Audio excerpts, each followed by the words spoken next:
नमस्कार.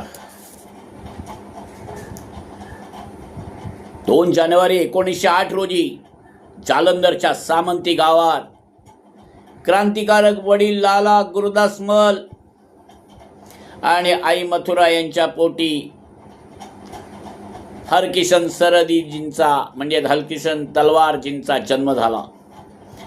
क्रांतिकारक वडील व देशप्रेमी माता यांच्या संस्कारात वाढत हरकिशनजी सक्रिय देशसेवेत सामील झाले. शिक्षण घेत असताना त्यांच्या लक्षात आलं की इंग्रज अत्याचार करत आहेत.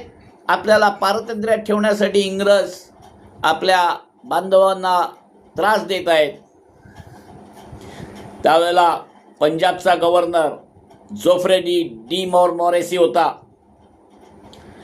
25 डिसेंबर 1930 रोजी या पंजाबच्या गव्हर्नरची एक सभा लाहोरमध्ये होती.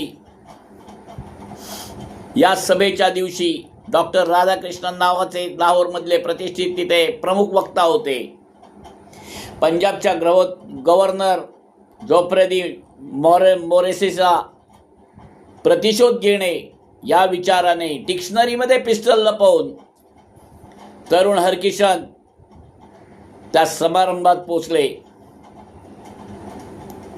योग्य संधी साधून त्यांनी पंजाबच्या गव्हर्नर जोफ्रे डी मोरेसीवर 3 गोळ्या चालवल्यात. बचावाकरता डॉक्टर राधाकृष्णन मध्ये आल्यामुळे त्यांनी पिस्टलचा वापर थांबवला आणि त्याचवेळी दरोगा चानन सिंहने हरकिशनजींना अटक केली.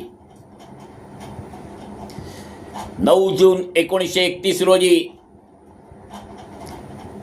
हरकिशन सरदींना फासावर लटकवण्यात आले. त्यांनी हौतात्म्य पत्करले. अंतिम इच्छा अशी व्यक्त केली की ज्या ठिकाणी भगतसिंह, राजगुरू, सुखदेव या थोर क्रांतिकारकांचा अंत्यसंस्कार झाला त्याच ठिकाणी माझा अंत्यसंस्कार व्हावा व माझ्या पार्थिवाची राख सतलज नदीत प्रवाहित करण्यात यावी ही इच्छा देशबांधवांनी पूर्ण केली. 9 जून 1931 रोजी हौतात्म्य पत्करणाऱ्या हुतात्मा हरकिशन सरदीजींना आज त्यांच्या हौतात्म्य दिनी विनम्र अभिवादन. स्वातंत्र्य लक्ष्मी की जय.